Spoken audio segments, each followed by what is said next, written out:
Enredos II, Nuno da Luz es la segunda edición del programa expositivo del Centro Botín Enredos, a través del cual buscamos volver a apoyar y colaborar con artistas que han sido beneficiarios de las becas de arte de la Fundación Botín hace varios años.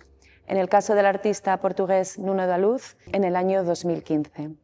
Esta colaboración supone, por una parte, producir y exponer obra nueva, en este caso de Nuno, y por otra, imaginar de su mano otras maneras de entender la colección de arte de la Fundación Botín, que en buena parte está formada por artistas beneficiarios de las becas, y también de intervenir en el espacio expositivo. Si en la primera edición, Enredos I, la artista Eva Fàbregas nos confrontó con la fisicalidad de sus esculturas, estos hinchables de formas orgánicas que se enredaban con el edificio y las obras de arte de la Fundación Botín, en este caso Nuno da Luz nos presenta la fisicalidad del sonido. Con esto quiero decir cómo el sonido se percibe no solo a través de los oídos, sino también a través de todo el cuerpo mediante las resonancias. Resonancias que nos conectan, que nos involucran con el entorno que nos rodea y también con otros cuerpos, ya sean orgánicos o artificiales. Nuno ha transformado los vientos y las mareas de la bahía de Santander y los ha entrelazado con las oscilaciones de este edificio del Centro Botín diseñado por Renzo Piano, y también los ha entrelazado con las obras de la colección de arte de la Fundación Botín. So I thought we could start with the sources of your sound, how you work with field recording quite often in nature, and you also work with free improvisation. So can you tell me more about these sources as part of your artistic process? Yeah. Yes, I don't really make a distinction between those sound sources, at least so very personally. What I'm interested in are processes of vibration, of setting things in vibration or happening to encounter them. That's something that comes from the practice of field recording, so going out into a place and trying to understand how its life, how its vibrational life can tell us many things about it. So of course, from the environmental to social to, let's say, infrastructural. Sound to me, it's multi-layered and multi-scalar. And that's something that I also got to find through, I guess, growing up within this sphere of people that were paying very close attention to sound, to people that were practicing free improvisation as a way also to expand what the limits of music making were. And so I felt that that was very akin to what I was trying to find out in the world in general, so especially with an attention to not only, let's say, natural sound, but environmental sound in the world as it is. So in my perspective, there is something within this sphere of the vibrational that is, let's say, it's fundamental of the construction of life even. And so because sound kind of is pervasive in every body, and it kind of constitutes bodies as well through, let's say, different types of vibration. It could be airborne sound vibrations, but these could also be much more minute and happen at the cellular level, or these could be much bigger and happen at an environmental level. And a good example of how you're working with these sources, if I could call them sources, would be this space, Collected Airs. So this new work, Collected Airs, has been produced by Fundación Botín with the support of the Portuguese Embassy in Spain. And here you're mixing live streaming of the sounds that are happening around the architecture of the building, but also you have invited 5 different artists, musicians from the free improvisation scene in Portugal to interact with the membranes, in a way creating, if I could say, an album that is built over the 5 months of the duration of the exhibition. And for me, it will be really interesting to hear more about these 5 artists and how you are expecting them to interact with the architecture and the membranes. This is the most ambitious project to date regarding that type of mix between what constitutes field recording or the environmental sound and a musical practice. In this case, I have a live stream from the environmental sound around Centro Botín being transmitted onto these 5 plates that are now here in the room. And these 5 plates are also let's say a call for musicians to use them. Basically, I was inspired by a audio unit sound effects processor used mostly in the 60s, 70s, and then it got obsolete by the 80s, which is a plate reverb. It's basically a metal plate, a steel plate that has, well, it's big enough that when a speaker is applied to it, it vibrates according to whatever is being sent. So it was used to add reverb to music, to songs.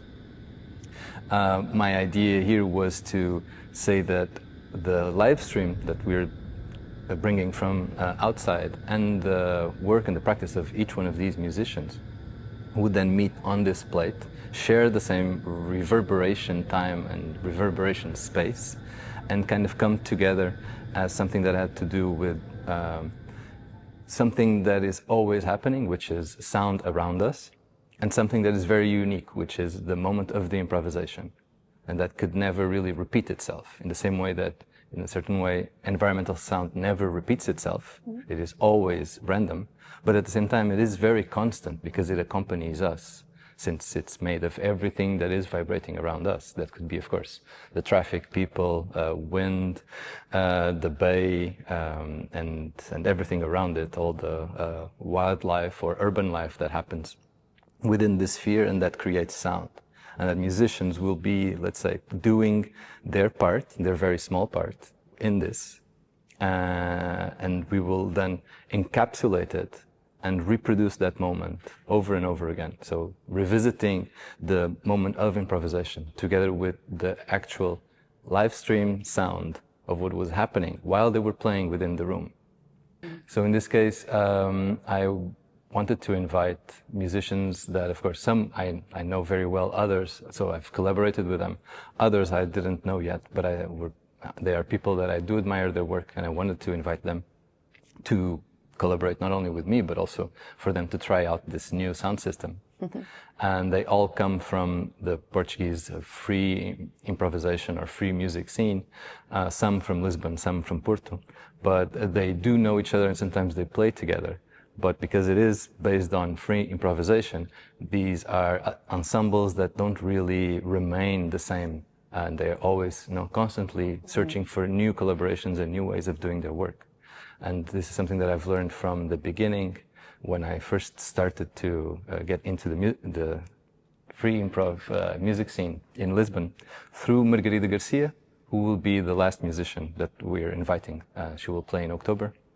Margarida has a very long, I would say already like 2 decades of free improv using mostly electric counterbass or double bass, which is a very, very specific instrument. It gives her a lot of freedom in terms of what could happen with electricity, as you would do with an electric guitar, but it's a very bass instrument. It's mostly in the low register, and so it can create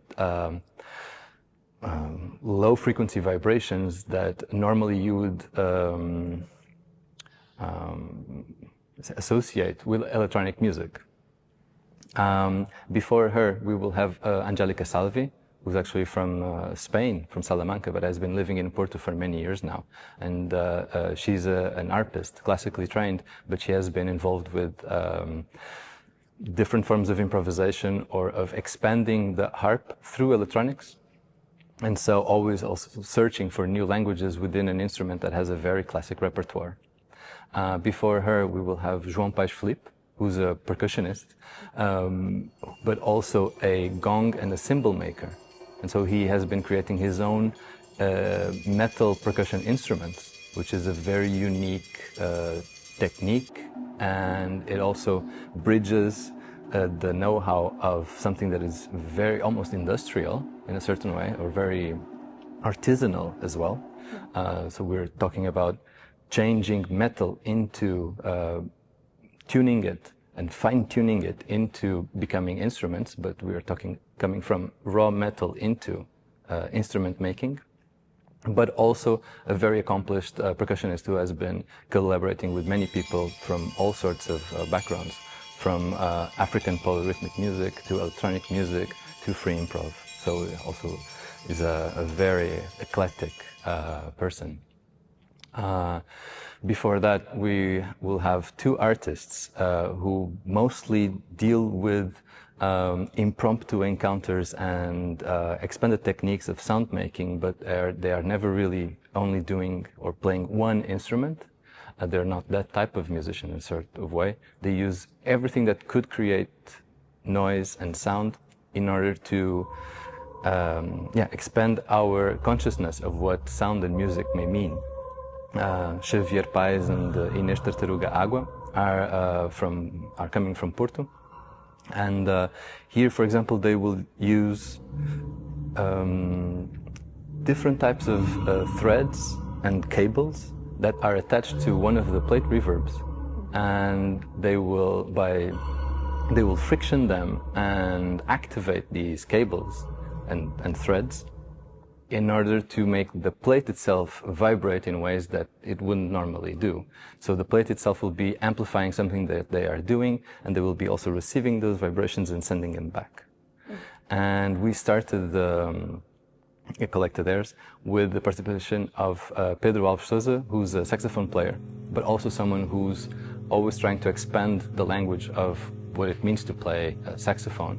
He's coming from free jazz, but going into things that have much more to do with electroacoustics, and basically always playing in between the tension of the acoustic and the amplification in ways that basically defy our ability to know what is acoustic or what is amplification.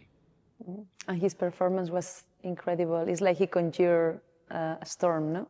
Now we can hear on the reverb unit, we can hear the saxophone playing, but we can also hear the rain and the storm, which was recorded at the same time, no? During the free improvisation. Exactly. So your practice is, of course, very collaborative, and here you've also collaborated with the Centro Oceanográfico. They've been providing you with data, like water salinity, water temperature, from the coast of Santander. And you have used that data to modulate the oscillations of the building where we are. So you work in a very site-specific way, if I could say, or like responding to a natural and architectural environment. Can you tell me more about this process? Yeah. So in this case, it's something that I still relate back to field recording, so to an attention to place.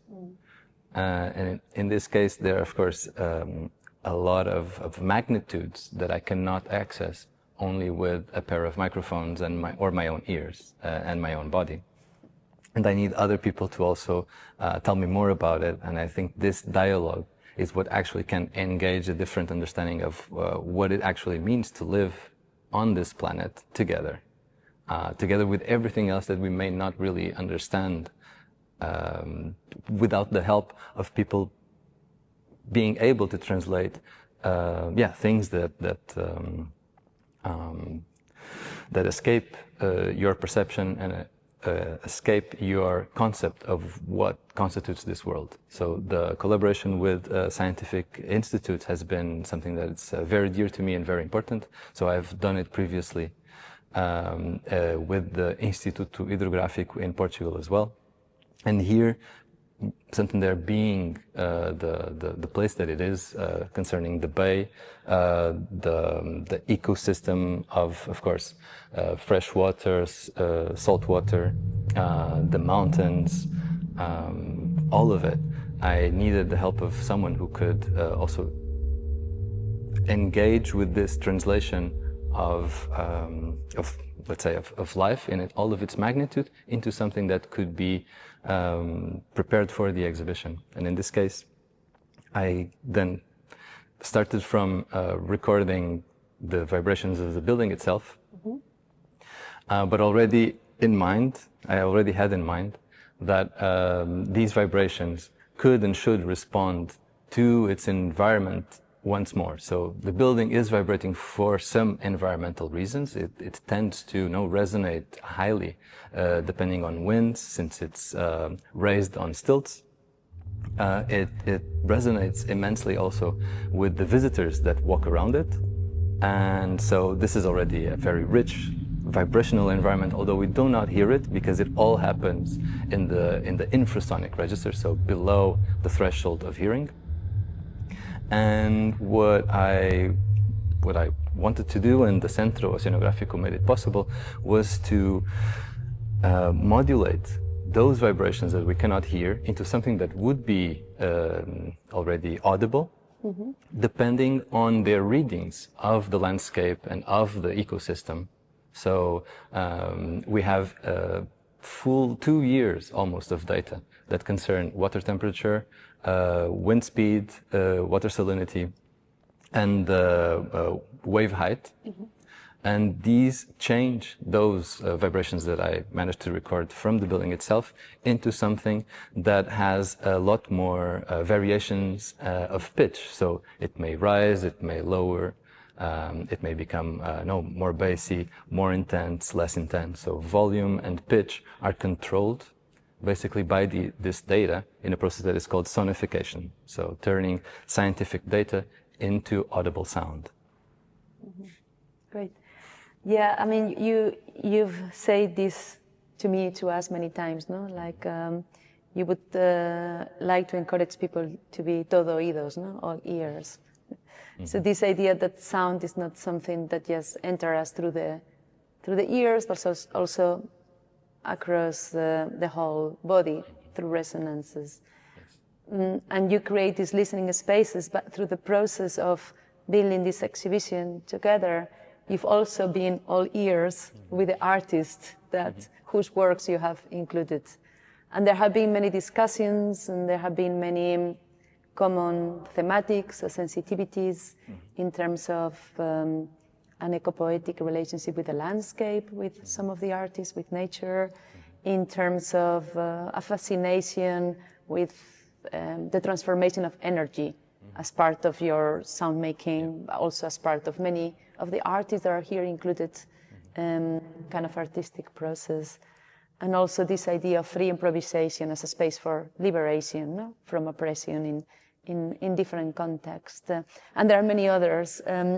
So I thought it would be great if we can honor somehow some of these conversations. And I'm going to try to walk through the exhibition from the entrance as you come in. Yeah. So the first artist is Damián Ortega, who is present in our collection, not because he had a grant, but because he directed a workshop for other creative practitioners, and he had an exhibition, and we acquired these masks for the collection.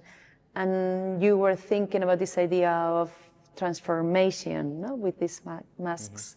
Yeah. So, masks of any sort already invite you to think otherwise. Yeah. So, to think differently from what you actually are or do or think you are. So, a mask is not an entity in itself, but it enables us, or I would say beings in general, to become, or at least to not to become something else, but at least to let's say, embody what the mask could be. What I mean by this is something that for me, it is very close to how I perceive a certain quality of sound as a transformational tool almost, or a transformational method.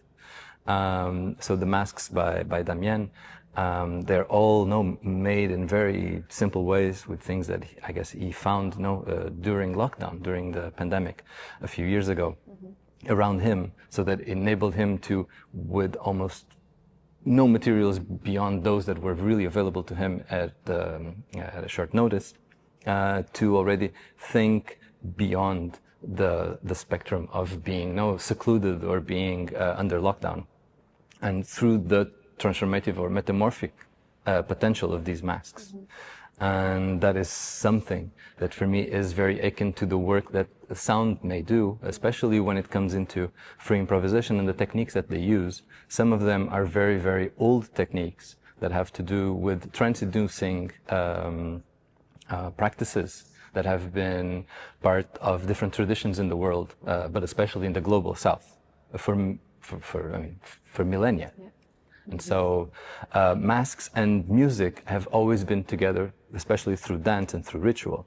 And so for me it was very, I don't know, I'm very humbled that I can have that work here together with the sounds that I'm bringing in to the space, because I feel that the two must be together in order to do what they do, which is to create other worlds. Like a cathartic experience in a way. Yes, yes. And then we move on to Katinka Bock, and Katinka had a grant from us a few years ago, and we are showing this sculptural installation which we acquired a couple of years ago, which are these temperature leaves made of copper, which in a way have captured the atmosphere of a location, like I could say, like you do, but in physical way, no, as opposed to vibrational way. And I remember you had a lot of kind of shared interests with Katinka in terms of the material copper, in terms of how this copper has been exposed to weather and war and history and nature and birds and so on. Yeah, no, it's maybe to return a little bit to the connection with Damien. So Katinka is also, she's very much interested in transformative processes, right? So she changes a lot of the materials that she works with, whether it's wood, bronze, or found materials like the ones we have here. But these materials, I mean, for me, it's quite amazing that in a certain way she could have turned him into something else, because that's what she does as a person that dabbles in sculpture. She tends to really transform materials through their own kind of, let's say, procedural means, the ones that the materials kind of tell you that they need in order to become something else. So in a certain way, certain process of alchemy, so to speak. But here, for me, that's at least latent. So Katinka leaves the material kind of as the material was found, although not exactly, but that's the beauty of it. So by just exposing it again, although this time in a controlled environment and not exposed to the elements anymore, that long exposure, I mean, it's almost like a photography that takes more than 100 years. And to do it through sculpture, not through image, I find it, not only exciting, but also very telling of the world that we live in. Also, the fact that then she counters that always with this other proposition that is image-based, but that has to do with, let's say, infinite reproduction of image, since we are talking about wallpaper, prints, that are photos that she has been taking, that could be of her materials of other type of situations that she encounters, and also certain materiality of human bodies that usually are absent from her exhibitions, but then enter through photography or through prints. It basically opens up a space between, I guess, the rigidity of materials that are supposed to be, I'd say, inert, and something that is actually bubbling beneath that surface that seems inert. In the work, yeah. And I like when you told me about your first curatorial experience, when you included a work by Asier Mendizabal in an exhibition you curated with a group of friends, which happens to be the work that Asier produced when he had the grant from Fundación Botín.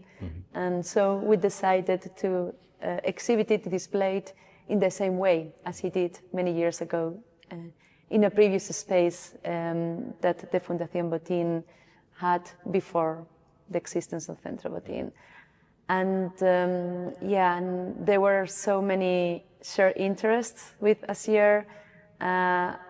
Just to highlight one is the engagement with free jazz, no? Free jazz across the ocean, in the European continent and the American continent.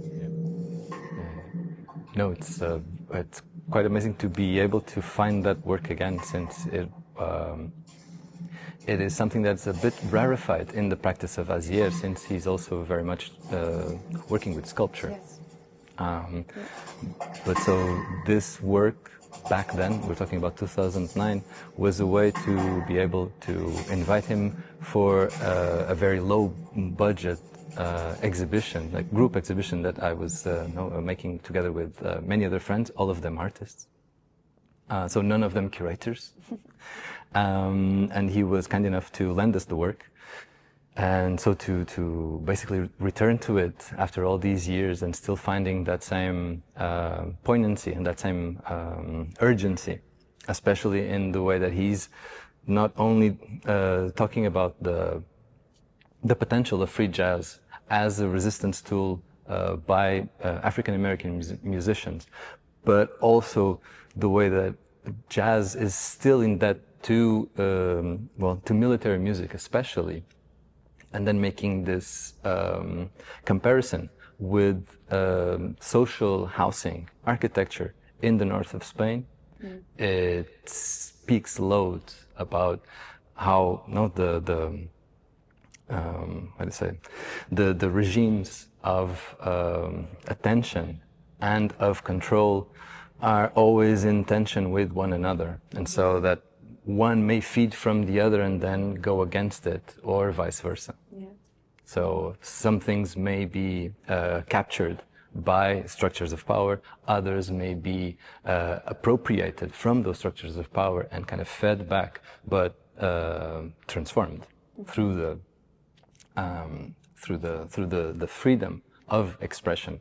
And in that case, the sound within the installation by Asier is very telling. So it comes from a score that he presents to a drummer, and the drummer is asked to basically reply through conjuring both what could be these remnants of military music, and then the freedom of something that is said to be without any structure, like free jazz drumming, which, let's say, liberated drummers from having to keep a rhythm for a band to play.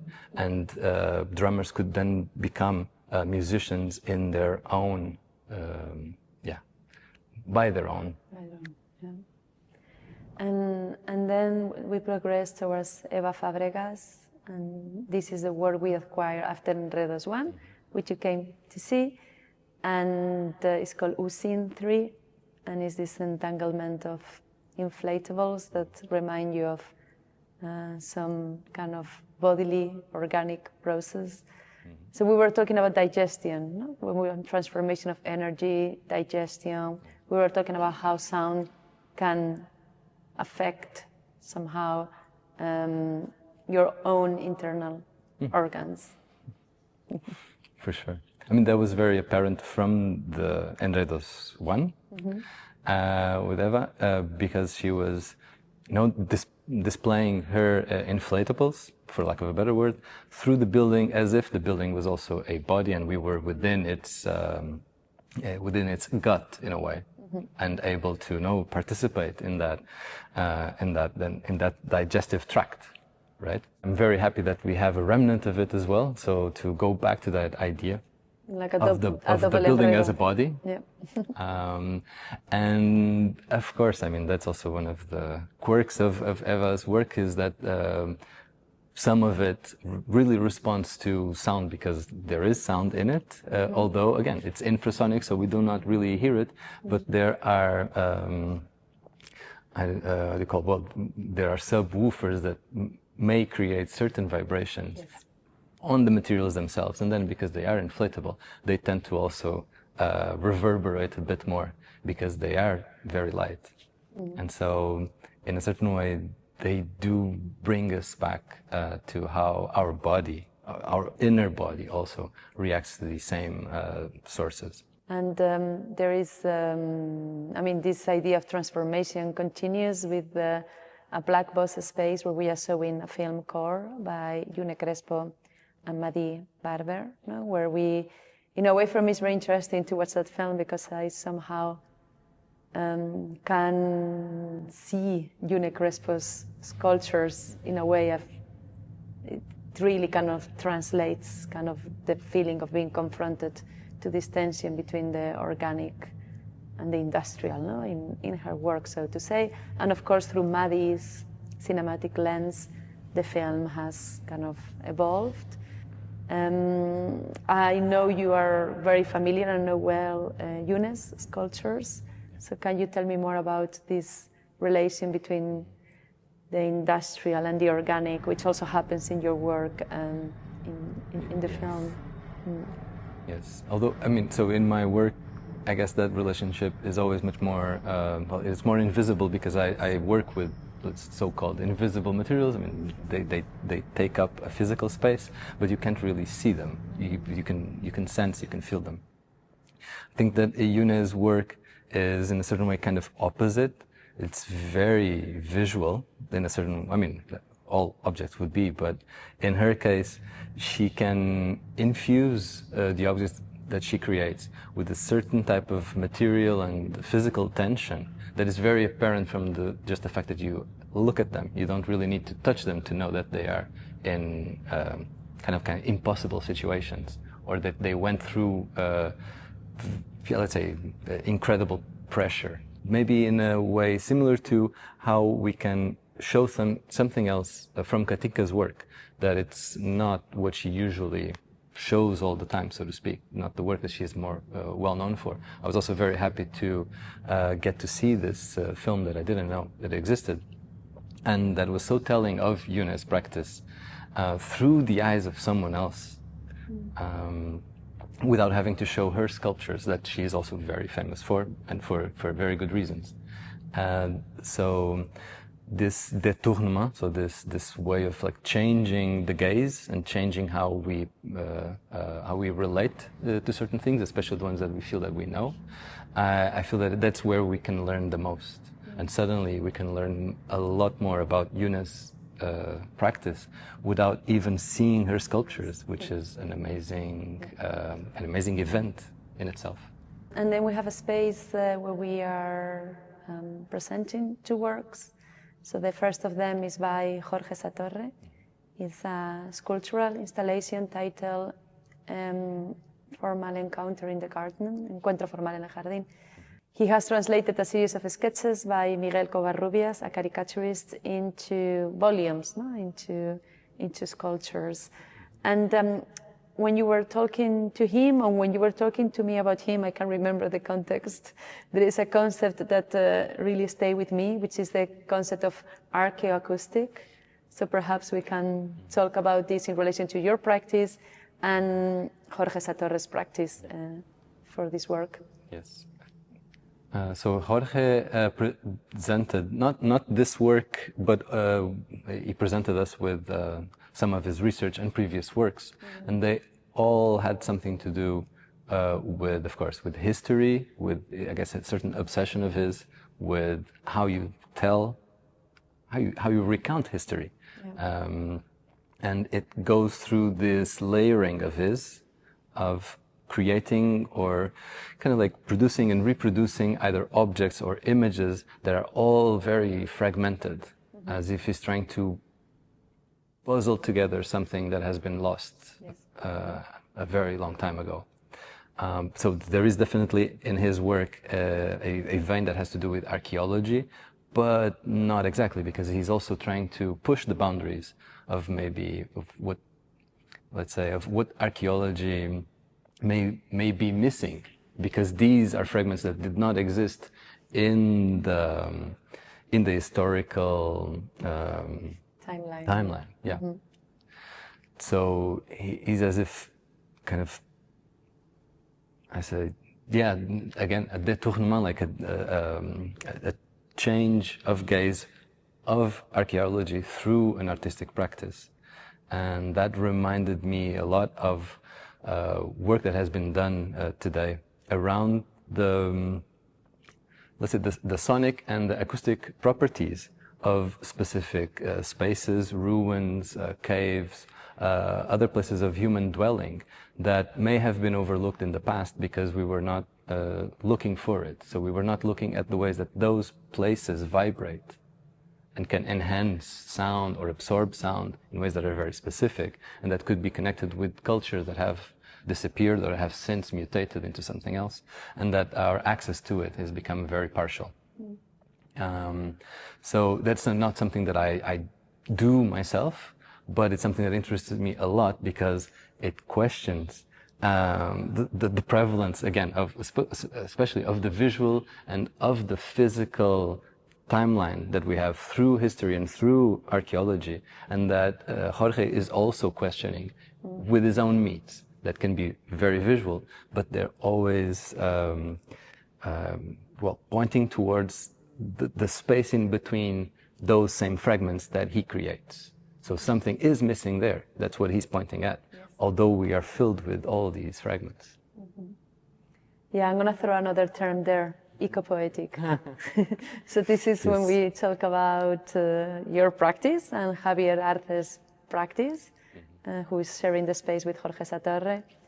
And here we are presenting 2 sculptures, 2, we've been calling them skins of trees, and also 5 paintings, images from Javier's gardens and surroundings in a valley here in Cantabria. And we are saying eco-poetic because your relationship and his relationship with nature, the landscape, so to say, is not one of an external observer, but of somebody that is kind of infused with the landscape sensorially, but also the problematics of the context, the natural context. And you visited Javier's studio and cabin where he lives, surrounded by this garden, and there was a very beautiful conversation emerging between both of you. I have to thank you personally for making it possible, because if there was something that I was missing, or I felt I was missing, is that I am an external observer of this place. In any case, I mean, I do not live in Santander or in Cantabria. I know. Well, you almost live here now. You come a lot. That's good. That's great. So that finally, I have the ability to change together with the place. Yeah. But that's something that is not really afforded to artists when they're usually invited to do certain projects, even if they are site-specific. But usually it's very contained in time because that's what is possible.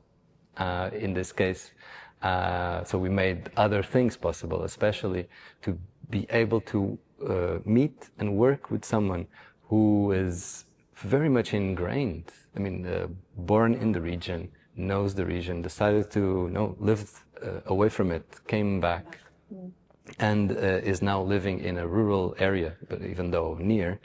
That was, I think that was the piece that was missing in this puzzle here. It would be very hard to say that I wanted to do something that was site-specific without the participation of someone who was actually part of the site.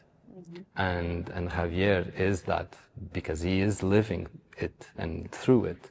And so I was also very, quite taken, and I'm very grateful that he's showing these new works. The skins that you mentioned, that are molds that he made out of specific trees that are in relation to him, either in his garden or around his house, and both of them kind of point towards different possibilities of life to continue beyond what would certainly be called a certain type of biological death, almost. So he has been, telling us and teaching us so much about the place that he lives, basically being also the same place that we live, although we may not be living in his house. The fact that the skins are basically also very thin membranes, although made of sawdust, and reproducing the outer part, like the bark of two specific trees. Also, for me, I mean, they resonated a lot with with the steel plates that I wanted to bring here. That for me, they're also membranes, most of all. Yeah. That's what they do. They are an interface between something. They're a surface of contact and of sharing of something. In my case, let's say it's more based on sonic vibrations, and so sound waves occupy a specific volume and a specific time, whereas I guess for Javier, that had to do with the tree's outer rim being the place, both, for example, of what he called cambium. Yeah. So it's if I'm not mistaken, the layer where all of the cellular growth is going on, whereas the rest of the tree becomes wood, no? So it becomes much more structural, but there's no cellular exchanges happening there. And then this other tree as well, that is basically, it seems like a normal mold as you would do with a positive and a negative, but it's actually, no, both are negatives of a tree that managed to continue to live even though it lost its core, its structural wood, the part that was no longer making any type of cellular exchanges. And the only thing that is left is what we would say it's just the bark, but it's not. It's a living entity. And so, yeah, I mean, his translation of that into here, and especially accompanied by his paintings, that, I mean, this is maybe a very rarefied show in visual terms. Like, so the visual has been played down to a certain extent, and his paintings are very small scale. No, like 40 by 30, 50 by 40. So they're I mean, they are almost portable, which, I mean, most painting usually does not deal with that. And I found that amazing, how with very small images, he can conjure the life of the place that he lives and that he inhabits, with a lot of strength, but compressed into a very small form. Yeah, well, talking about conjuring, so the last work we see alongside Collected Airs is this amazing, I love them, wonderful blackboards by Tacitatine, who had an exhibition here with us in 2013 and actually produced these blackboards here in Santander. And they are the chalk drawing of a wave breaking, and it's called the wet prey, because it's the last prey before you are kind of eaten by nature, by the wave. No? And yeah, we talk about how amazing they are, how in a way they kind of communicate somehow, translate somehow the power, but also the fragility of nature, no? In the way that they are really powerful. We can hear them roar. No, we were talking about, we can actually look at them and hear them roar, but they're also the way they are produced. The materiality of the chalk also makes them quite fragile, so to say. So let's finish with this roaring. It's, I mean, again, maybe the whole seems way too conceptually tied and everything makes total sense. But I could not help. I could not help but wanting to bring this work back into light and into the exhibition, since Tacitatine's practice has been accompanying me since I was a student. So it's a work that I obsessed over for some time. Then I could move on. Then I got to meet her briefly while we were both living in Berlin many years ago.